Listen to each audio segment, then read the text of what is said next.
بسم اللہ الرحمن الرحیم۔ ایک دفعہ کا ذکر ہے کہ حضرت موسیٰ علیہ السلام کو اللہ تعالیٰ نے حکم دیا کہ سمندر کی طرف جاؤ، وہاں 3 کشتیاں ڈوبنے والی ہیں۔ حضرت موسیٰ علیہ السلام فوری حکم الہی کی تعمیل کرتے ہوئے سمندر کی جانب چل دیے۔ ساحل پرسکون تھا۔ بہت دور سے کشتی آتی ہوئی دکھائی دی جو آہستہ آہستہ ساحل کی طرف بڑھ رہی تھی۔ ابھی وہ کنارے سے کچھ ہی فاصلے پر تھی کہ حضرت موسیٰ علیہ السلام نے آواز دی کہ اے کشتی والو، اللہ کا حکم آنے والا ہے، ہوشیار رہنا۔ انہوں نے جواب دیا کہ آپ جانتے ہیں کہ اللہ کے حکم کو کوئی نہیں ٹال سکتا، ہم تو اس کے بندے ہیں جو حکم الہی کے پابند ہیں۔ کشتی والے ابھی یہ بات کہہ ہی رہے تھے کہ اچانک ایک موج اٹھی اور کشتی ڈولنے لگی۔ دو سوار اپنے آپ کو بچانے کی کوشش کرنے لگے۔ اتنے میں ایک زبردست موج آئی اور کشتی کو اپنے ساتھ بہا کر سمندر کی تہہ میں لے گئی۔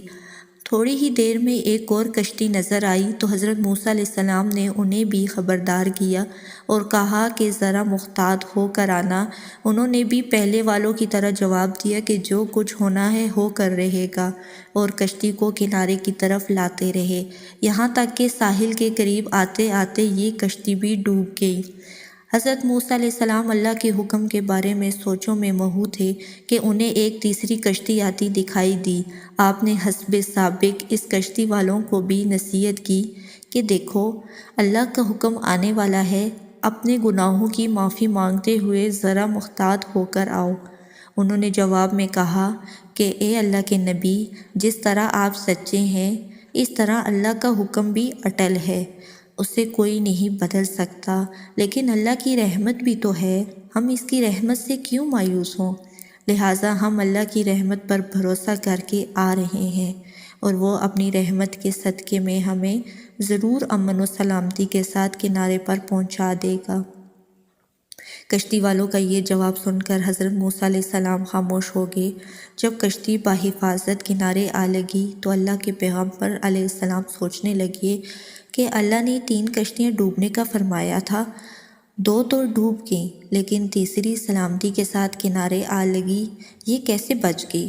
ارشاد باری تعالیٰ ہوا، اے موسیٰ، آپ نے سنا نہیں کہ تیسری کشتی والوں نے کیا کہا؟ انہوں نے میرے حکم کو تسلیم کیا تھا، میری رحمت کو آواز دی تھی اور اس پر پورا توکل اور بھروسہ بھی کیا تھا، تو اس لیے یہ کشتی میری رحمت کے طفیل بچ گئی، کیونکہ جو بھی میری رحمت کا طلبگار ہوتا ہے میں اسے نا امید نہیں کرتا۔ حدیث میں آتا ہے کہ اللہ تعالیٰ نے جب مخلوق کو پیدا فرمایا تو عرش پر لکھ دیا کہ میری رحمت میرے غضب پر غالب ہے۔